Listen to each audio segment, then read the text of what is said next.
Good morning, everyone. Thank you for joining us today in our final session of the 6th Expanding Opportunities International Seminar. My name is Trinidad Castro, and I will be moderating today's session. On behalf of Fundación Educacional Oportunidad and Universidad de La Serena, I thank you for being here with us. We would like you to have an active part in this meeting on social networks, so we invite you to participate through Twitter, Facebook, and Instagram using the hashtag Expanding Opportunities. We would love to see your comments on this exhibition, highlight ideas, and of course, recommendations for future seminars. I would like to remind you that this event is being transmitted in our streaming platform and also via Facebook Live on the Facebook fan page of Fundación Educacional Oportunidad. If you are in our streaming platform, please leave all your questions in the question section you will find at the right of the screen. For comments, use the chat box. For those of you joining us on Facebook, you can leave your questions in the comments as well. We will have 20 minutes to answer them at the end of this session. So don't be shy, we want to hear from you. Before we start with Rachel Paling, the final speaker of this seminar, Marcela Marzolo, the Executive Director of the Foundation, would like to share with you some thoughts. Good morning to all of you and welcome to the final session of our 6th Annual Expanding Opportunities Seminar. This is a special version since it takes place in the context of an unprecedented health crisis. And for this reason, we have approached this event from the perspective of innovation of educational communities and their ability to reach their students through remote teaching and also continue to promote learning and socio-emotional well-being.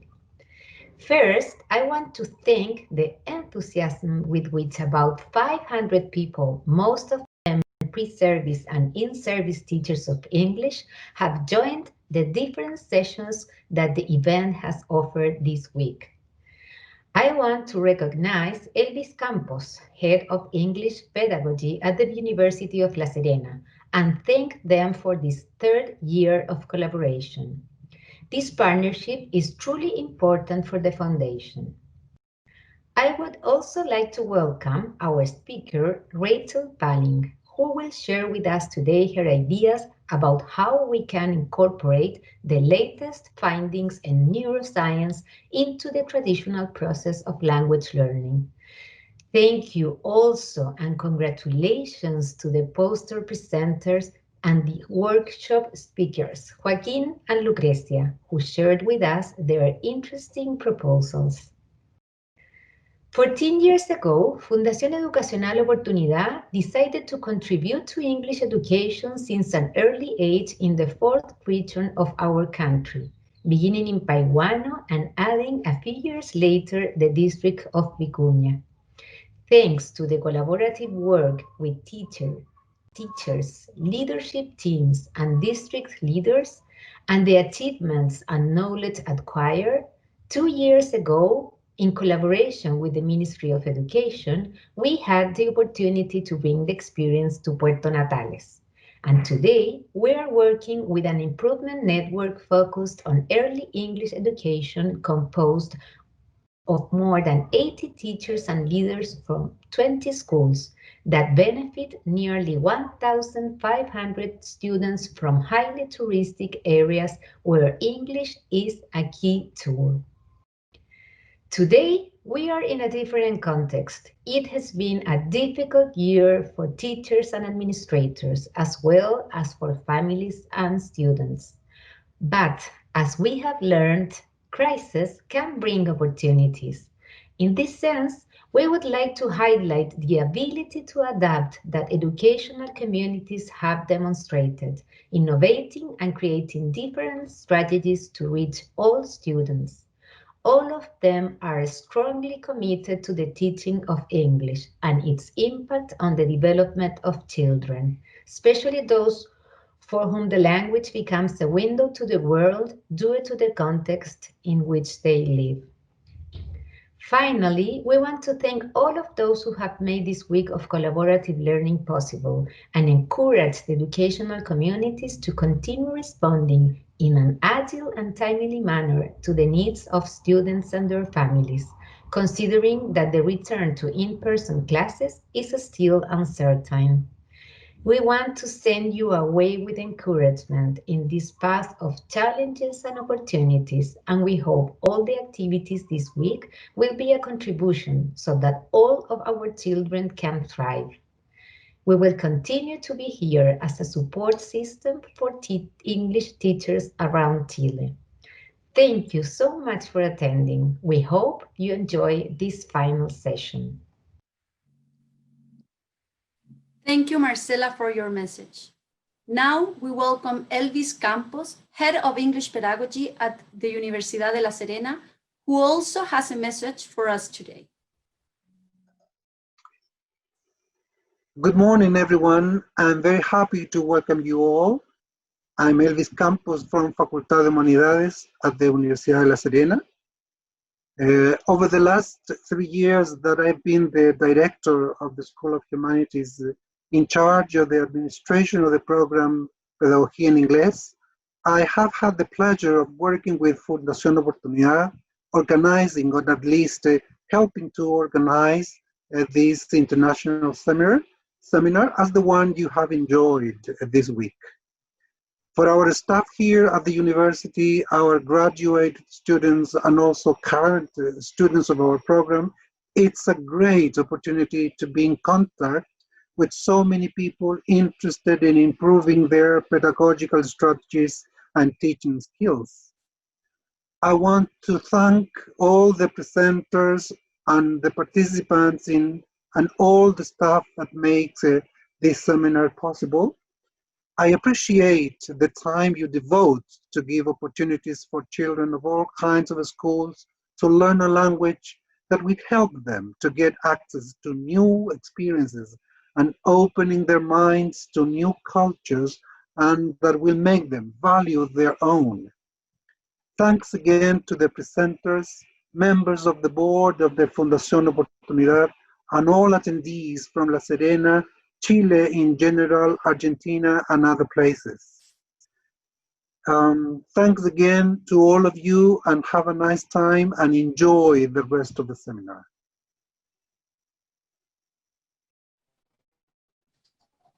Thank you so much, Elvis, for your kind and motivating words. I would like to thank everyone joining us today. We have had people from all over Chile, from north to south, and also people from other countries like Argentina, Uruguay, Ecuador, Mexico, Spain, and other places.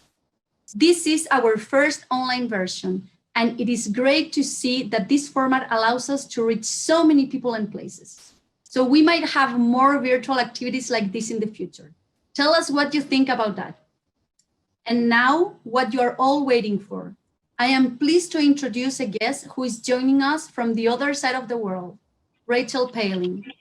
Rachel founded Efficient Language Coaching in 2008, and she created the method Neurolanguage Coaching. She has been teaching English as a foreign language for over 30 years. How can we incorporate the latest findings in neuroscience into our practices? How to include coaching tools in the language teaching process? We hope Rachel answers these questions and more in her presentation. Welcome, Rachel. Trinidad, thank you so much. And I do want to say thank you to everybody who is out there. Indeed, I am right across on the other side of the world, and with very fond memories of beautiful Chile. Quería deciros a todos buenos días, y buenos días Sudamérica, Centroamérica, todo el mundo. I'm actually in Spain today and very excited to share with all of you a little bit about the brain. And as Trinidad was saying, some of the key questions, how can we make the learning process brain friendly? How can we bring this into language? And how can we put the theory into practice? And I think this is one of the major questions, because we have so much theory and we've had the theory for maybe 30 years now. But the question is, what are we doing to actually live it and be what we are trying to promote, which is brain friendly? Now, before I start, I do want to say we'll probably be about 50 minutes with the presentation. And the lovely ladies and the organizers in the background are going to be also steering your questions or comments to me. So I will be trying to multitask, even though my brain may be a little bit all over the place. I will try to respond. If you have questions along the way, do communicate with us. I may be asking you questions as well, getting you involved wherever you are, and really warming up those brains so that we have an interactive virtual process today. And I also want to say to all of those teachers out there, I want to say well done, because this has probably been one of the most challenging years for all of you. I was speaking to Trine just before we started, and she was commenting to me that many of you in Chile, you actually started the school year in March, you were at school for 1 week, and then you were all homebound. And the amount of work that you've all done to get everything online, we want to recognize all of you for being inspirational, being creative, and really, really getting on with educating children, adults, teenagers, and that's all over the world. So great recognition for you all. Now, I would like to just give you a little bit of background, maybe about I'm going to say my brain's journey through my life.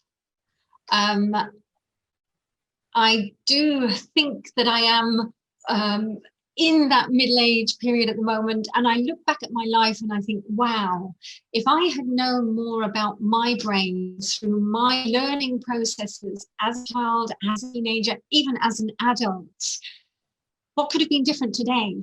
Maybe some of the reactions, some of the emotions, some of the bad experiences that I had, maybe they could have been totally transformed. And it's interesting that right from the age of 17, that was when I first started to teach language and teaching English in Spain from the age of 17. And throughout my life, language has been integrated in my life, not only as a language educator, but also as a language curious person, if you like. And now, even now, learning the next languages. I'm very much trying to get into more and more. And I have the project to maybe get to about 12 or 15 by the time I get to my 90s, if that is possible. We will see. You will all be the witness of that along the way. Now, brain-friendly language learning is a very good question. When I started training teachers, I'll never forget one German educator working at a university. He was interested in what I was doing, and he posed the question, what's the reason that you go into the brain and you talk about the neuroscience and you talk about the brain? We've never done it before. And my reply to him was, isn't it time that we did? And this is really the serious question. When we learn something, when we do something, every single thing connects into the brain. How the brain functions, how the brain reacts, how the brain learns. So as an educator, it's not about us becoming neuroscientists, all of us. It's about us having a basic understanding and how to bring that basic understanding to our learners and how to help them in the learning process. So we're going to look at some of the things that we can do to make the process brain-friendly. We're going to look at communication. We're going to look at understanding and talking about the brain a little bit. We're going to look at motivation, very key in the process, and ownership. And I'm going to introduce a little bit neurolanguage, which is obviously what I do. And finally, just some key points about enriching that learning process. Now, those of you who know me, you know that this is a question that I pose to everybody. And I'm curious to see your reactions out there. How many of you like to be told what to do? And I'm going to wait for some reactions to see if you get any responses. Do you like to be told what to do? Do children like to be told what to do? Do teenagers like to be told what to do? I think if everybody is honest, we don't. And for me, this is one of the key points for all of us in life. When I come into being a coach, and when I come into that coaching position, I'm always thinking, who am I to tell anybody what to do? Who am I to tell you which way to do it? And who am I to be your expert unless I know you? And unless I understand the way that you like to learn, you like to operate, you like to do things. So the way that we communicate could really be something that is triggering our learners. And if we are constantly giving directives, do this, do that, say it again, repeat this, repeat that, we may be triggering that sort of emotional response. Even the books that we use are quite directive. Read, speak, listen, look. For those of you who are old enough to remember the blackboard, I think nowadays you don't use the blackboard, you probably know that noise of the fingernails. And that could be the irritation and annoyance that's coming in every time we give a command. So the one thing as an educator that we can pay attention to is how we ask people to do things. And what we can do is soften directives with permission. May I ask you to do this? Could we possibly repeat that? What do you think if we look at that again? How about we move on to this? And what you do is you actually create a much calmer conversation. By the way, you also create the autonomy for that person to say, well, could we do something else? You open the door for that little bit of autonomy. I know that some of you are with children, and I know that with children, there are going to be times when you need to understand when to be directive. And there are times when you may be non-directive.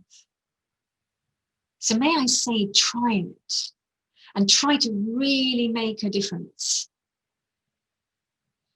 We've had some amazing results with kids. And, you know, years ago, before I started with the concept of neurolanguage and before I started really researching coaching, conversation, everything else, I was very good friends with a football coach.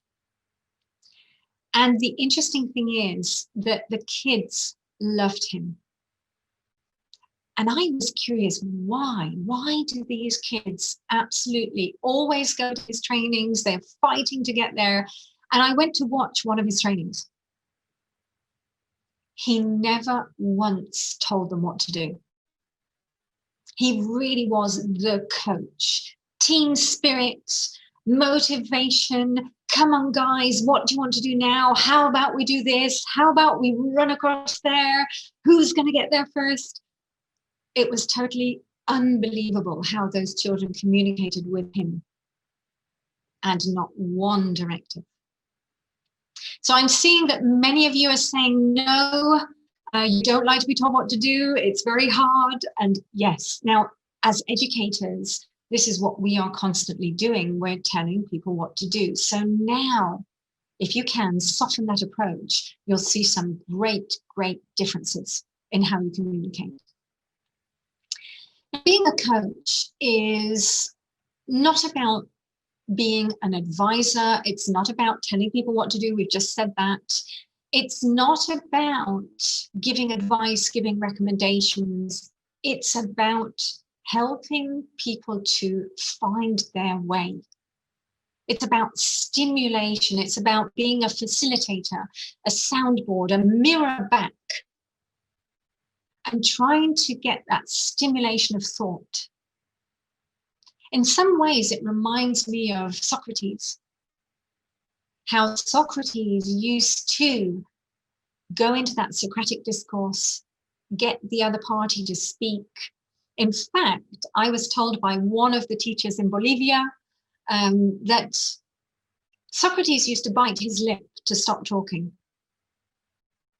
so that the others could talk. Now, in some ways, that's what we should be doing as a coach. You should be the catalyst, the provocateur, the provoking factor to stimulate their thought and to get them sharing with you what they think, what they want, their goals. And obviously in a teaching process, if you can get them to be creating and stimulate them to think for themselves, wow, you're going to transform the whole process. Now, coaching developed, we could say originally, the word came from the Hungarian, meaning transport. In the 15th, 16th century, in England at least, it was used for a tutor, a private tutor. So it was the word for a teacher. Then we had, I think, the sports world taking over the word coach. The sports coach, very directive, however. But the essence of the coach is, I want the best for you. I want to empower you to reach your goals. And that figure of the coach that is neutral, independent, non-judgmental, accompanying somebody in that process. Now, we are bringing this philosophy of the coach into the teaching world. And if we go back a step, we said teachers are telling people what to do. Coaches aren't. Coaching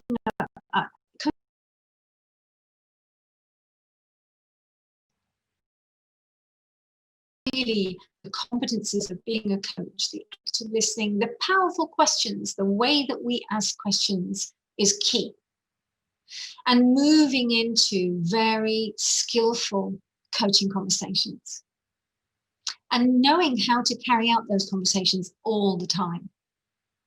Now, we are also bringing into the mix the neuroscience, making brain-friendly conversation, and you and I as language, we're bringing in the language expertise as well. So we have a three-pronged process. We've got the coaching, the neuroscience, and the language. And look how they all connect back to the brain.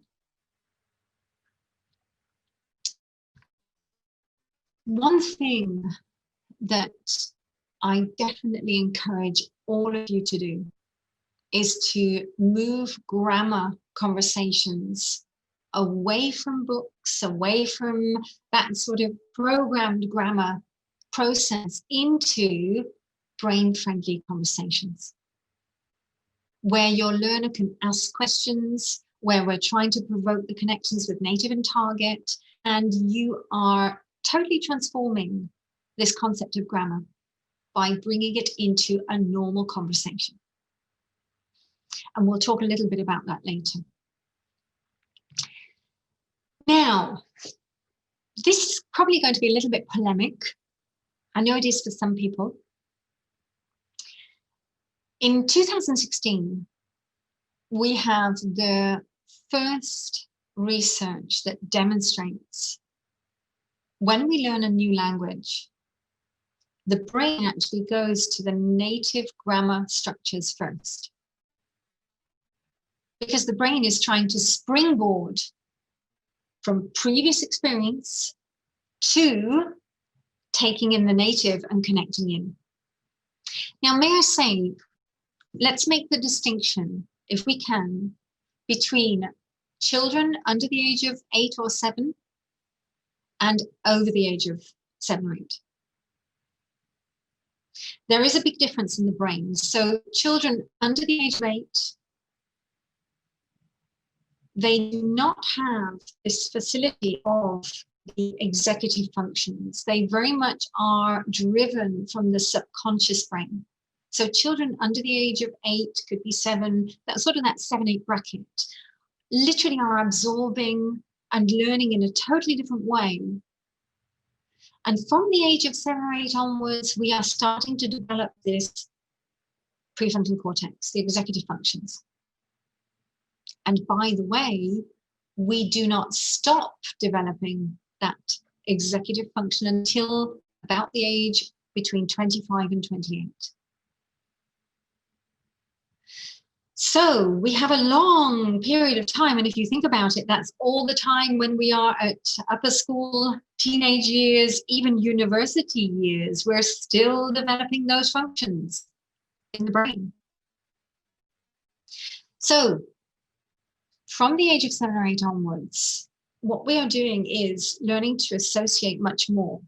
The brain, in fact, is looking to associate, and this research proves it. How many of you would agree when I say that mistakes in language are very often, and I'm going to say more often than not, native interference?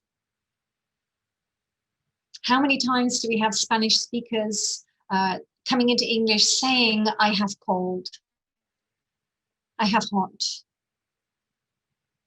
Because it's a direct translation from Spanish. And if we go into more advanced speakers, we've got depend of.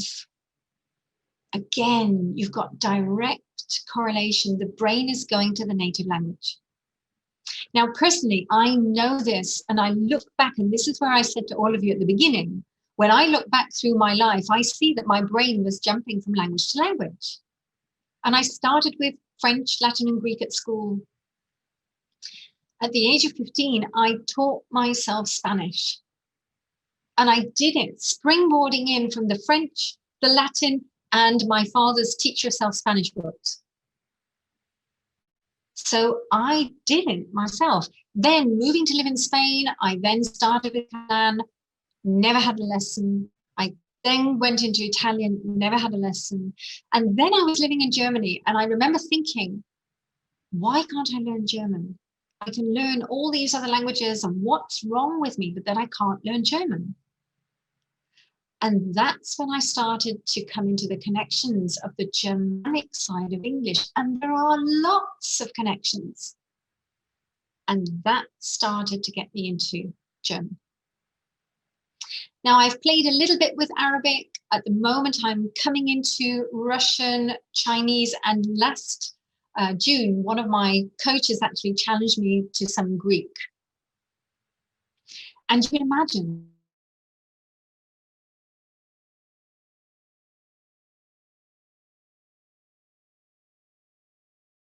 there are phenomenal connections. Now, there are also misconnections, false friends. So here, what I'm saying is that we should be provoking these connections. I don't mean that we should be constantly speaking native language. That's not what I mean. What I mean is that we should be constantly with the question, how is this in Spanish? How is this in English? How is it different? And if there is a false friend, ooh, let's just look at this because it really doesn't work in English. In Spanish, it's like this. In English, it's like this. So that they are getting it. And believe me, when you start asking these types of questions, they get it instantly. And may I say, once they've got it, they don't forget. So this is something that I truly believe in, and I think a lot of you can relate to that. And may I say, try it and see what happens. I'm looking forward to some feedback from some of you if you want to share, and Trini will then give me that feedback about that. So the way that we communicate first is key. Secondly, for us to understand the basic functions of the brain and to talk about the brain with our learners. Now, in particular, I do think it's worth talking to learners about the emotional brain or the limbic system. So this is the part, it's the midbrain sitting above the brain stem.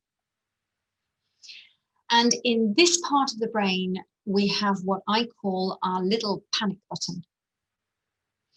And this is the button that gets pressed when there is when there is a signal coming in that might be a potential threat. Now, if we get that trigger of a potential threat, the brain, the amygdala, in fact, starts responding and reacting. And if there is that agreement, yes, this is a threat, it triggers the response to the reptilian brain, the survival brain, and we start to kick in with a fight or flight response. The interesting thing is, when we go into a fight or flight, I think all of us know what this is, but we never talk about it. Even before we give a presentation, when we get nervous, you know that the heartbeat is starting to go faster, the breathing is getting shorter, we're starting to shake, maybe sweating, maybe we're starting to block, to shut down. All of this could be happening when we go into this emotional reactive state. If we have a learner going into a fight or flight and getting nervous and really reacting, the areas of the brain that we need for learning may start shutting down. So what I mean is that they're not getting the resources that they need for the learning process. If we've got a learner that is going into that emotional response, we need to know how to deal with it. We need to know how to calm that learner's brain down. What can I do to make you feel more comfortable? Now, I don't know about all of you, but may I say that I think learning to speak a language is probably one of the most emotional things that we learn. Maybe mathematics could be the second emotional, or maybe for some of us, mathematics is first and language is second. But language learning and language speaking means that we are exposing ourselves. And I was talking about this the other day in one of my blogs. You know, we really are exposing ourselves to looking foolish, to appearing to be silly, to sound like we don't know anything. We are exposing ourselves greatly. It takes a lot of courage. So if you're dealing with children, speaking in a foreign language is such a big step for children, teenagers, and adults. So we have to understand just how much we can help our learners to calm down. And as a coach, we would go into a coaching conversation. And if there is a problem, I would definitely want to be talking about it. Can I say that I also would promote you talking to the kids, talking to your learners about what's happening to the brain? I will never forget about 20 years ago, before I did any of this, I walked into a session with a lady. She was a beginner. As soon as I walked through the door, she burst into tears. And she could not stop crying. And I was empathetic, I was sympathetic, I was everything you can think of. But I couldn't stop her crying. And I walked out of that session, I will never forget, feeling so frustrated and so unable to help that person. Now I would do that so differently. Now I would go into that session, I would really say, I'm so sorry that this is happening, and this must be something that's triggering this response. May we talk about it? May I share with you what's happening with the brain? Because obviously this is triggering you into a survival mode. And I would talk about fight or flight, I'd talk about the brain and the triggers, and then I would ask this lady, well, what is this coming from? It must be some horrendous moment in time that's been imprinted in your brain. I think we have a little bit of background noise, everybody, as I have an express train just running across my space. So just forgive me for the background noise. So what I'm really saying is that if you are able to share with your learners what is happening in the brain, you're going to help your learner to realize that actually what's happening to them happens to millions of other people. And this is where, you know, we are all human beings. There is an amazing, I'm going to say, neuroscientist, doctor, psychologist called Bessel van der Kolk. And he has been studying post-traumatic stress disorder all of his life. He's in his 70s now. He is an absolute expert. He says that 90% of the world at some point in our life, we will all have a panic attack. And a panic attack is going into fight or flight. Now, we can all recognize that this is normal, this is human, this is what happens to all of us when we shut down. We can help each other, and you as educators can really help children to recognize this and then to come into those strategies of what do I need to do in this moment to help. And so help them build up their strategies, coach them around those moments. The one thing, and I know this is going to sound a little bit like walking in the fire, the one thing that helps the reaction for the fight or flight is habit. When you do something and you keep doing it and you repeat it and you repeat it and you do it 1,000 times, that becomes normal for the brain. So if you have a problem to give a presentation, if giving a presentation makes you get nervous, unfortunately, the remedy is to do it and do it and do it and keep doing it, keep doing it, keep doing it until your brain says giving a presentation is normal. It's like getting up in the morning and having a coffee. That's what we want with language learners. We need to get our learners to feel that speaking the language is just normal. By the way, can I just add in, and this is a little bit of an extra, I often say, you know, especially with children, to promote translanguaging, promote switching from language to language. If you have a learner learning and suddenly pasan el español and then they go back to English y después pasan el español and then they speak again, you know, they're mixing the languages, allow. So let the brain find its way and let the brain go into that switching naturally until they transform more and more into that target language. So it's not about recriminating. As soon as we say to somebody, don't speak Spanish, don't speak your native language, we're blocking them again. And we're shutting them down again. So allowing everybody to find their way. And by the way, it's really good brain gym, pasar el español, then to English, y el español, and keep doing it. See how you can do it. And with all the languages that you know, because it's phenomenal brain switching. Now, let's add to this mix social and emotional pain. For me, this is key research. And it's also unbelievable that we have this research since 2005. This research is 15 years old. And what we know is that the brain registers physical pain and social and emotional pain in the same areas of the brain. The brain doesn't distinguish the difference.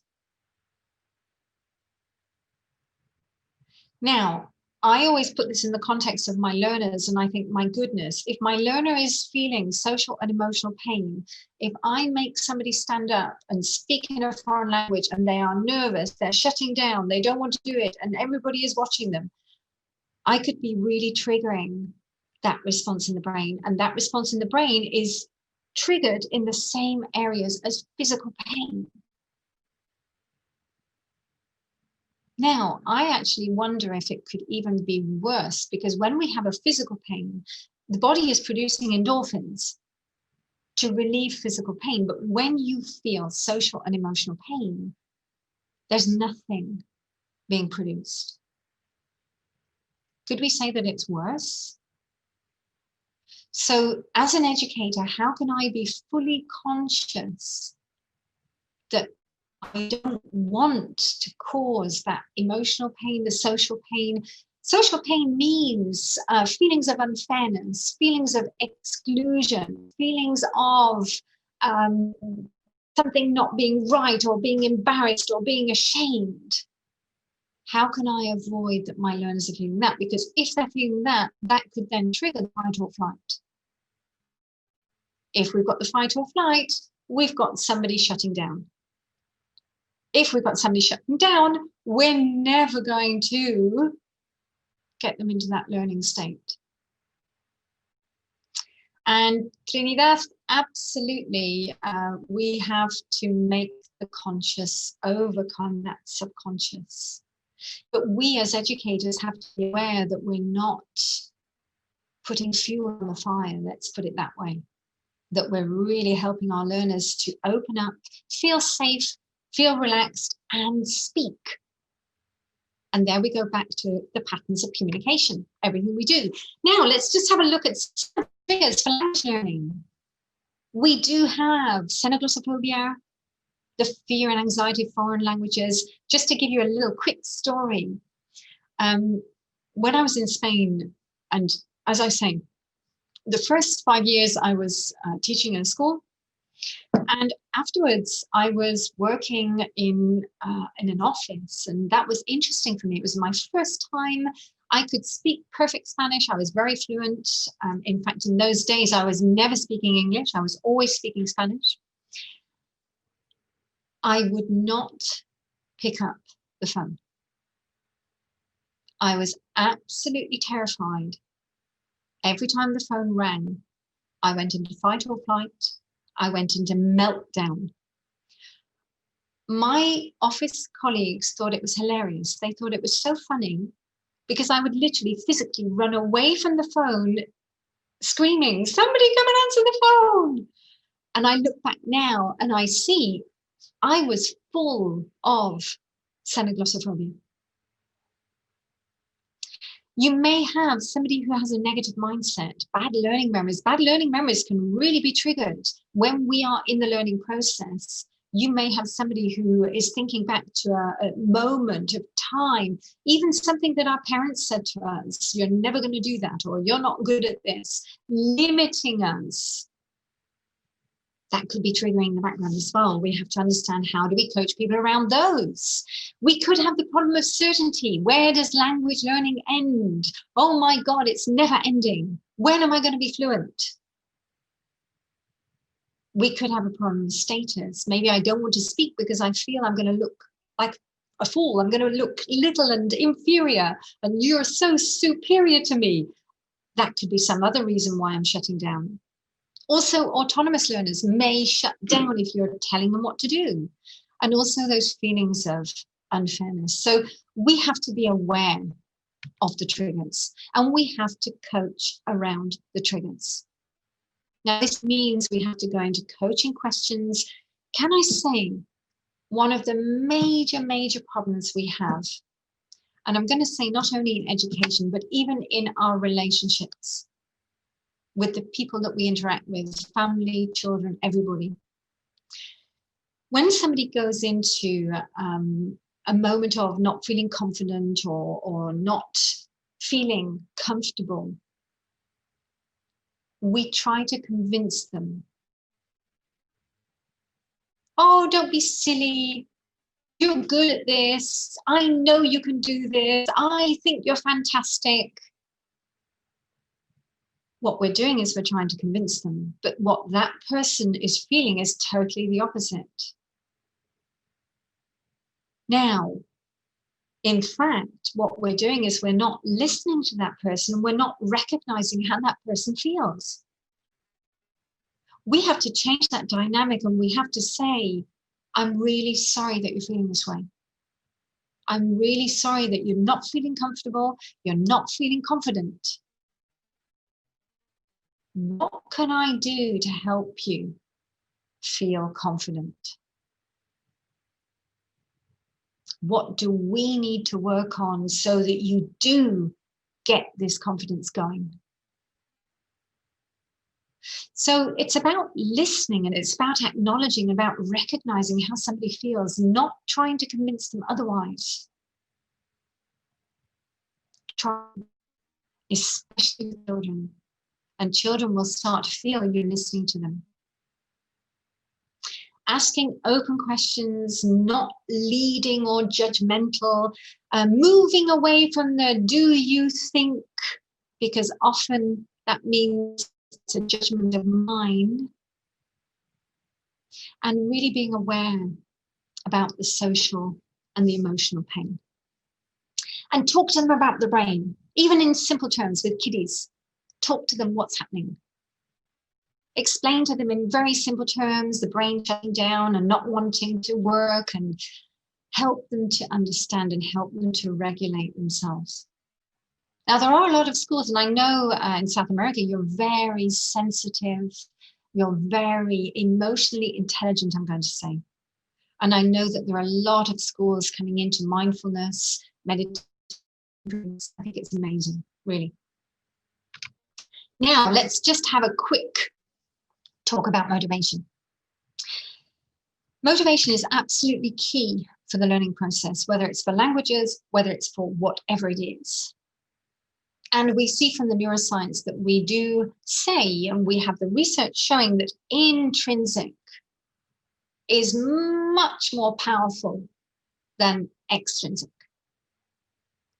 Now, with language learning, the problem with language learning is, as we've just said, it is so enormous.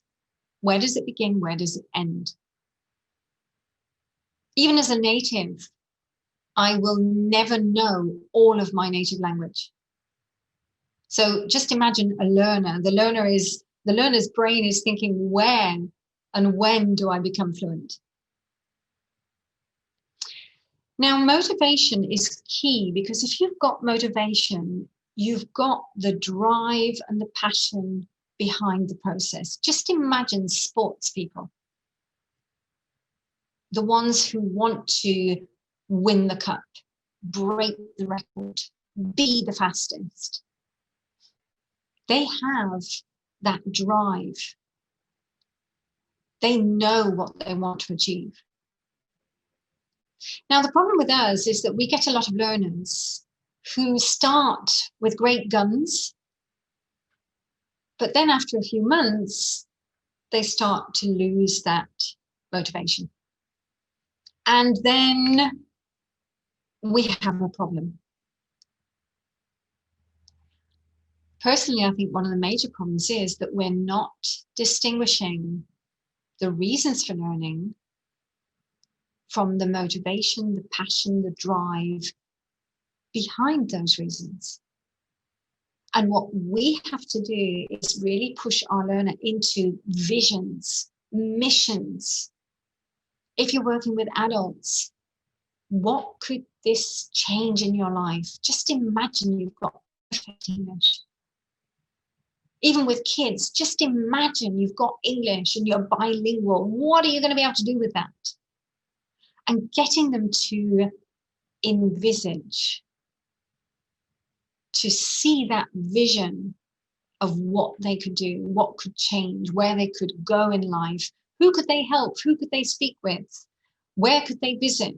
All of those are the questions to find the vision. Now, the more motivation you've got, the more commitment you've got. If you find the passion, the drive, the vision, your learner is going to be there every single day. I said earlier that at the age of 15, I taught myself Spanish. Some of you know that my motivation was, in fact, that I fell in love at a very early age. And I was writing, in those days, we were writing letters, actually with pen and paper, not with computers. I was there every single day nearly. Nobody forced me, nobody made me. My commitment was hitting the roof. That's what you're looking for. Now, obviously, I'm not saying that everybody should fall in love to learn a language, but there are things that get people excited. You have to find it as the coach. Now, if we don't find, I'm going to say, a vision, what we then have to ask is, okay, if there's nothing to get you excited, what can we do to make this process enjoyable? What do you like doing?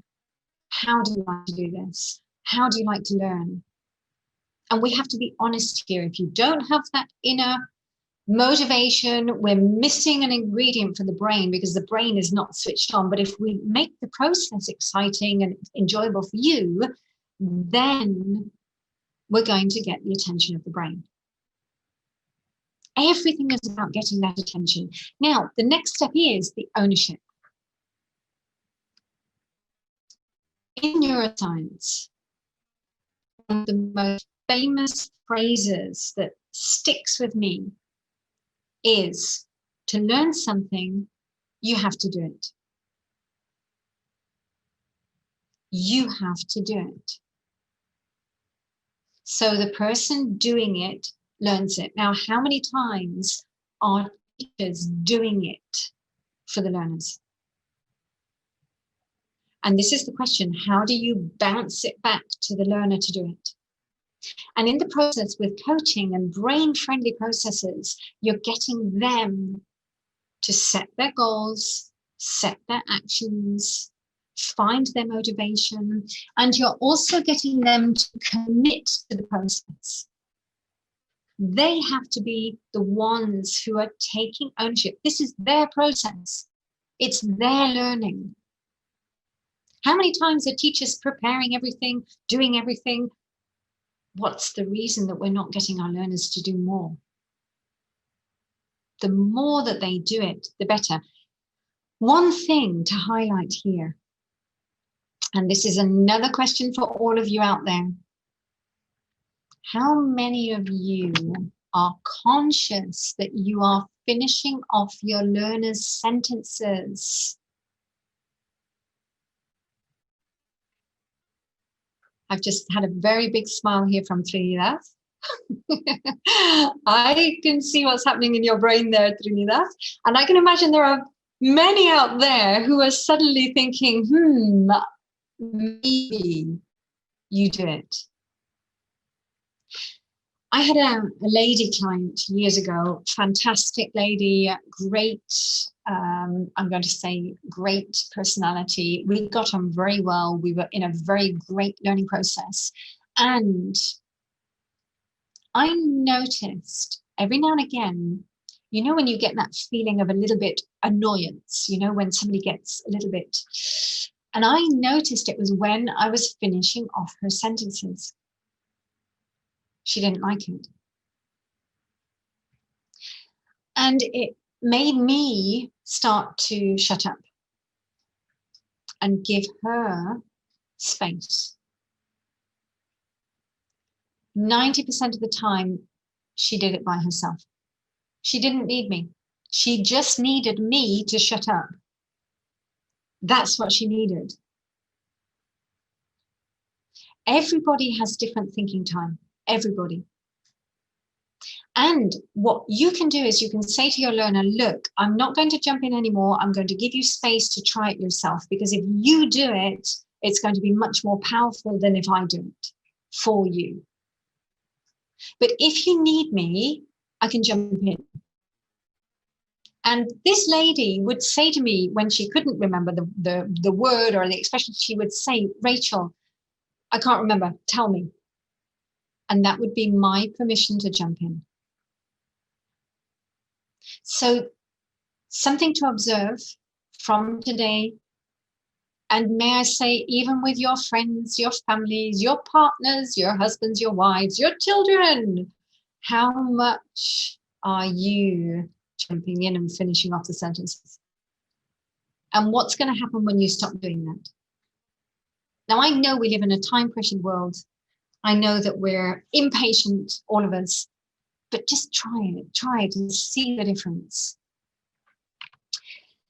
As I said, the person doing it learns it. How much could you actively get your learner involved in the prep, in the elaboration of topics, in the material, in the consolidation? And by the way, could we change the word test to consolidation, which is more brain friendly? So instead of saying to your learners, next week we're going to have a test, say to them, next week, how about we do some consolidation before we start? That's much more brain friendly. Or how about we have a review before we start? Again, it's going to be much more brain friendly. Now, we should be trying to create the roadmap, but around their goals, around their actions, because when students are setting their own goals, they are much more positive with the process and they are more related to positive outcomes, meaning they're more likely to achieve their goals when they do it. Now, may I share that we did have one amazing lady in Chile with her school class. She actually went back and asked them, okay, guys, what do you want to do? And this was in the south of Chile. So you can all investigate this a little bit. The children actually decided they wanted to create a magazine. And they did. And she was their coach. She guided them through it, but they actively did everything. They took all the steps, they created all the work, they created the magazine. It came from them. And she said the whole class was totally transformed. They were happy, they were involved, they were working as a team. That's coaching. And it works. Now, finally, we're coming into talking a little bit about neurolanguage. And here we are combining the neuroscience, the language expertise, and the coaching all in one package and adapting it to language learning. So we are trying to help the brain constantly come into those target languages. We're integrating coaching models, tools. We are integrating the competences of the International Coach Federation because we are accredited by them. And we are bringing in the framework of coaching, goal setting, actions, motivation, commitment, all the way through, and goal review. And from the neuroscience, we are following how the brain functions, reacts, learns, and bringing in what I call that interplay between conscious and subconscious, and the provocation of those brain connections with language. And there are some models that we introduce which are new to this process. We bring in two different types of goal settings, one focused on grammar and another focused on functional language, and we create a framework. And from that framework, we're then building up the language. Now, as we said, we've got different communication patterns. The way that we speak is different. We have a definite skeleton coaching conversation in the background. You've got a framework of the whole process. And one of the principles that we follow is breaking it down. Everything we do is about breaking it down. When you have, just imagine the whole idea of learning a language. If I say to all of you, right, you're going to learn Chinese, I think most of your brains would just go into, oh my God, where do we start? Now, if I say to you, okay, we're going to take it step by step. Firstly, we're going to look at the tones. Then we're going to go into the basic grammar. We're going to look at the verb to be, how we say sentences with the verb to be. Then we're going to build it up with some key words so that you can get speaking. We're going to build up with pronouns. Then we're going to build up with some other verbs like to eat, to drink. Your brain starts to calm down because your brain starts saying, okay, we're going to take it step by step. Now, in a first session with a learner or even a group of learners, we want to find out what does that learner need. And we have a very distinct first session with the learner or group of learners to find out. We do the mechanical and mastery goals. We go into goal reviews. We use the models and coaching if we need to go around those emotional triggers and blocks. And finally, we bring in the brain-friendly grammar. And grammar, again, it's about chunking it down, breaking it down all the time, and building it up. And having a very relaxed conversation with the learners. So no books involved, just rolling step by step and finding out from them, what do you know? How is this in your language? How is it different? How is it similar? How can I help you to make those brain connections? That's the mission all the time. Just some tips and tricks on how the brain likes to learn. The brain loves real and personal. The more that you can get it into their life, what do they not think? What do they do? What do they not do? All of those conversations should be centered around them. And the more real and personal you make it, the more it will stick in the brain. The other thing, the brain loves to understand everything. It's one of the major missions of our brain, to understand. I have this favorite question, and I'm going to give this favorite question to all of you now. What is the reason for phrasal verbs existing in English? And I'm sure that all of you have got your head in your hands going, we hate phrasal verbs. We don't know. And if I say to all of you, well, actually, it's because of history and it's because of the way that language developed in England. And, in the 11th, 12th century, when we had the invasion from the French brought Latin and French. And in the upper class, the court, they spoke in French. And in the educational areas, the monks, the scholars, they spoke in Latin. But on the street, we had Germanic and Celtic. Now, your brain suddenly has started to understand, okay, now we understand. And in fact, English is, if you like, it's two streams of language in one.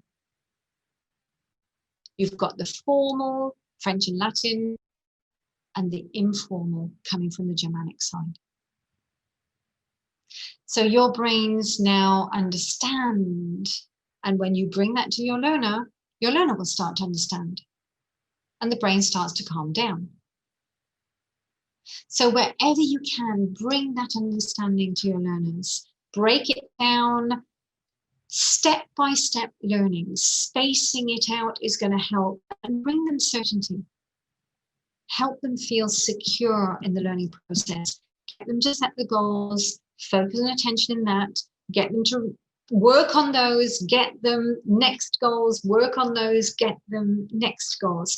And it's almost like you're going to be block building the language up. And finally, always remember that the brain loves patterns and logical order. And the more you can push your learner into creating patterns for themselves, that's how children learn.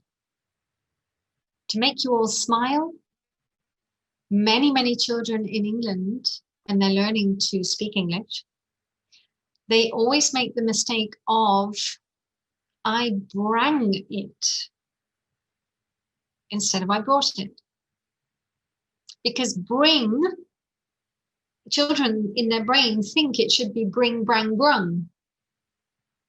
Like ring, rang, rung, but it's not. So you can see just how the brain tries to follow the logical pattern that we have when we're learning. Now, finally, just a couple of key points just to say.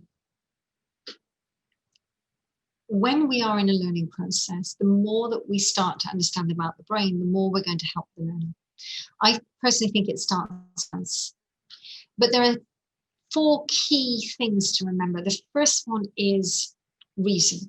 And we've just said the brain wants a reason for everything. If you give the brain a reason, the brain gets calmer. You know, when you're in maybe a discussion with somebody and they've done something and you don't know why, as soon as you understand why, the brain gets calmer.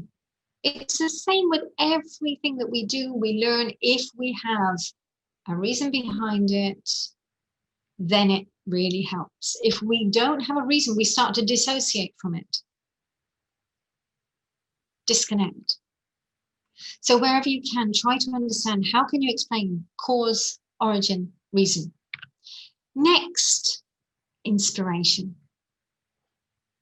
Getting that brain fired up. Getting them into those deeper visions, into the passion for the process, for what they're doing, for the vision of what they could be doing. And if you get that, you've got them committed and you've got them in it. Curiosity. Curiosity raises dopamine. Personally, I think that we should go through life like a child. We should always have a curious brain. We should always be asking questions. I always say questions are excellent. If you have any questions, ask me, because questions mean your brain is trying to find the way, it's trying to understand. So inquisitive minds,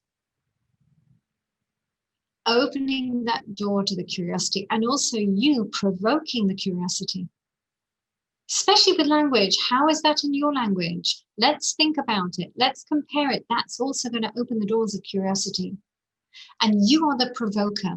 You are the catalyst for that. As an educator, your job is to really trigger that curiosity.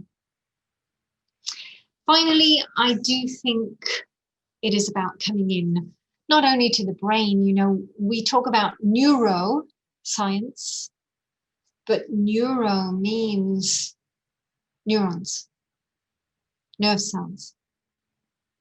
We have nerve cells and neurons in the heart, in the gut.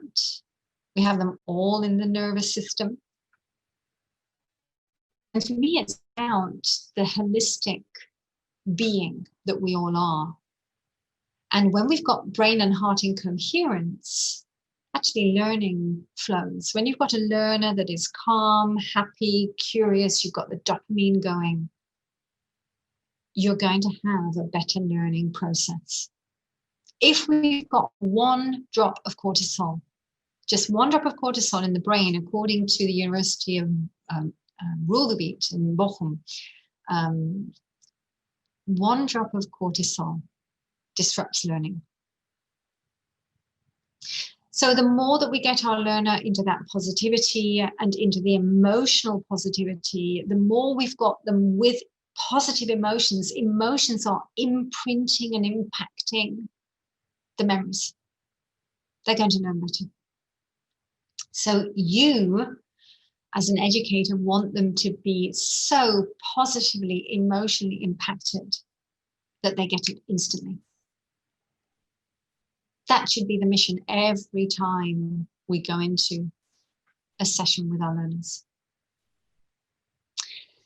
Now, at this point, I just want to say it's never about us, the teacher, the educator. It's always about them.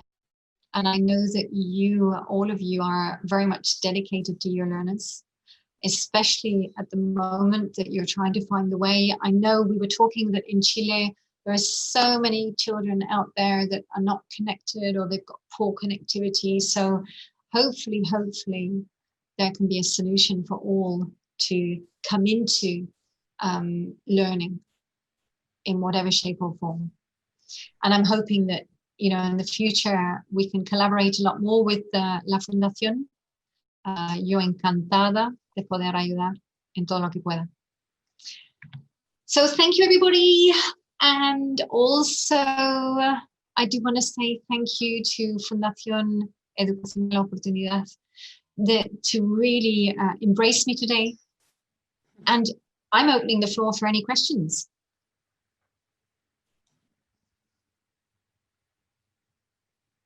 Thank you so much, Rachel, for that beautiful, interesting, and engaging presentation. It was very inspiring, not only for teachers, I guess, but for me as a parent as well. And I bet that happened to many of us listening to you today. And we have a lot of comments from people, and we have some questions as well. Participants tell us they are grateful for all of your tips. They found them very useful. They really loved your ideas. You have some followers as well.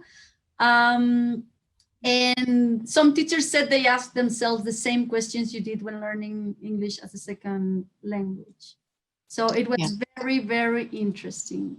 And we have 20 minutes to answer questions. We will start right away.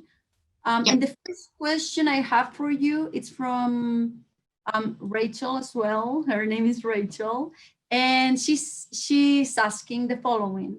With regard to students' phobias, of course, we need to be understanding of the students' phobia, but should we push them to do tasks outside of their comfort zone, as this exposure is crucial to overcoming a phobia? Or should we let them stay within things they feel comfortable with?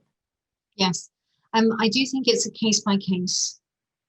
So I'm not suggesting that we should be forcing people to do things. If there is a very emotional reaction, I think we should be taking it step by step, understanding exactly what that individual needs and what could help.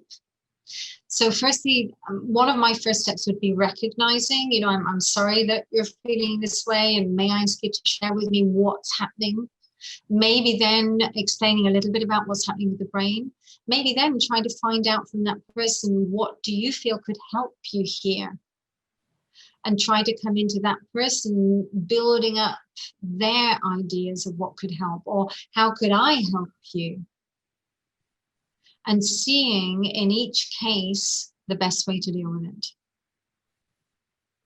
Ultimately, we know that when something is a habit, the brain takes it as normal. For me, it's the question of normalizing the brain. But there may be different ways and different pathways. Some people may go into it very quickly, some people may not. And especially with children, we have to go very carefully so that they don't get more panicked. We have to understand what's going to make this child safe to really take these steps with me to see how we can move forwards with this. And when you talk about habits, we know that habits are very, very hard to change, right? So how can we be more aware of the words we use, the things we say to our students to promote the language acquisition? Because habits are really, really hard to change. They are, and in fact, you know, from the neuroplasticity viewpoint, practically also impossible, because we're talking about brain connections that are very ingrained, and brain pathways, neural pathways that are repeatedly there for years and years, and they're very deep. Now, they say that the secret is we have to build new pathways. So we have to build new ways. Now, today we've spoken about the new way of asking permission. So instead of focusing on not being directive, we should be focusing on asking permission and introducing that and remembering to do it more and do it some more and keep doing it until it starts to override being directive. The one other thing here, I think we need to also come into metacognition, and metacognition is awareness of our own selves. And this is, I would say, it's almost like a discipline to remember to observe ourselves. And it may be that when we start changing and introducing new ways, there are moments when we catch ourselves going into the old way, and then we move into the new. So there's going to be a period of time where maybe we forget, we have to remember, we have to force ourselves to remember, but it is that bringing the awareness in first, then creating the new way forward and repeating the new way constantly. Thank you so much. And Carolina, she wants to know how to deal with those kids that feel that English is not for them and they close the door to learning a new language. How do you take them out from that space? Well, I would listen to the child and I would say, well, I can hear you, and I can hear that you're saying that you think English is not for you. There could be a little bit of exploration. Well, what is the reason for that? Or what is it that makes you think that? May I ask you to share that with me? And just to see where that might be coming from. That could be a curiosity to sort of understand.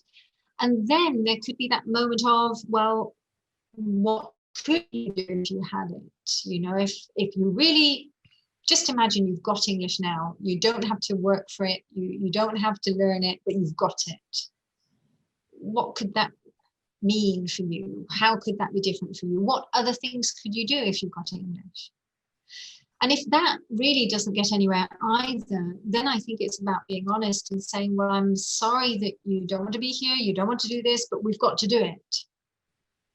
We've got no choice. So how can we do this to make it something that you're going to enjoy? How can we make it fun for you? And I think those are the steps with kids. Sorry. I'm so sorry. I have so many questions.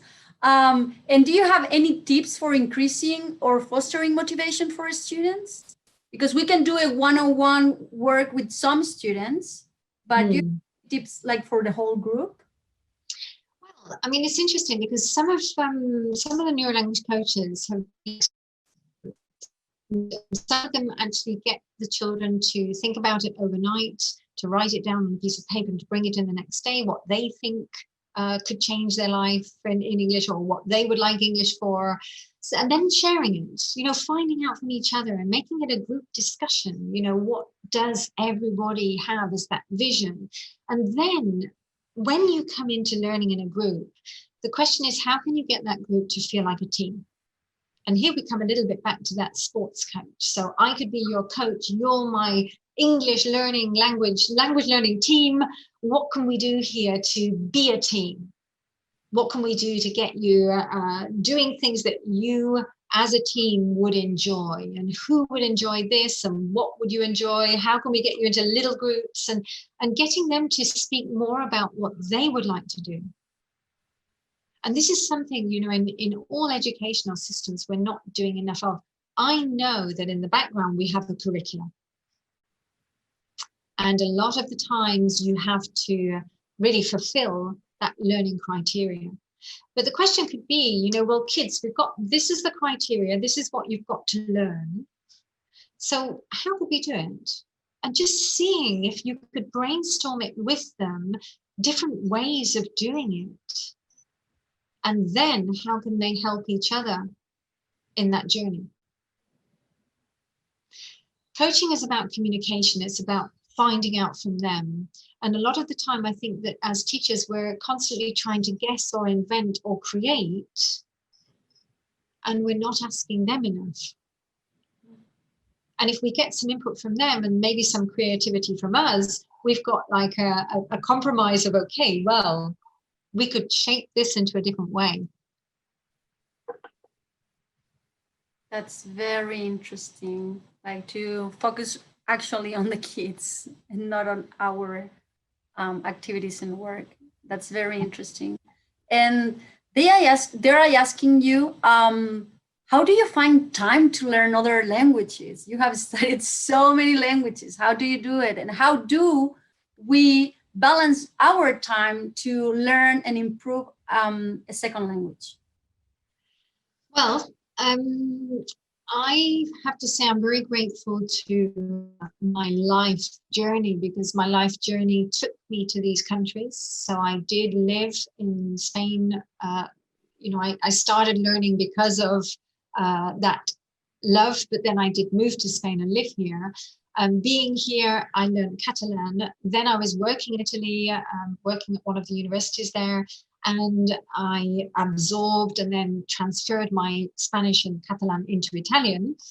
So that was almost like a natural process for me without learning. Now, what that taught me was the subconscious brain is a very powerful learner. And I think as an adult, we forget that. As an adult, we think that we need to sit and study a language. And in fact, we don't. We need to have input. Now, if you've got input plus study, you're going to be learning faster. Maybe I took some years with my Catalan and my Italian because that was all I was doing. I was just learning from that input that was coming in. And with German, it was that block. And then it started to come in because I was living in Germany. So I had the luck of living in those countries and absorbing those languages. Now, at the moment, I actually have 3 languages on the go. And it wasn't because I wanted to. I was actually coming into Russian because I do want to master Russian. And just before the summer, I did a webinar, and we had a language challenge for the summer. And 2 of my coaches challenged me to learn Greek and Chinese. I had never imagined yet to learn Chinese, but I've started now. But I'm taking it very step by step. And I totally agree with you. You know, there are days that I'm working 12 hours a day, and I don't have time to be sitting learning. But I'm trying to get some passive intake. So I might put on a movie in Russian from YouTube. I might have some just iPod, podcasts or things in the background, just with those languages. Music as well. I might have some music in those languages. And that actually also helps. And when I can, I sit down and I do a little bit of the grammar, I do a little bit of the study, I touch base with my coaches, we have maybe a session. So I try to take it so that it's not stressful. And I try to take it like it's going to be a process. More than I need to learn all of Russian by next year, I have to be fluent. No, it's really that step by step, trying to see how I can naturally just bring it in. And that's what I would recommend to everybody. Now, the more input you have, the faster you're going to go.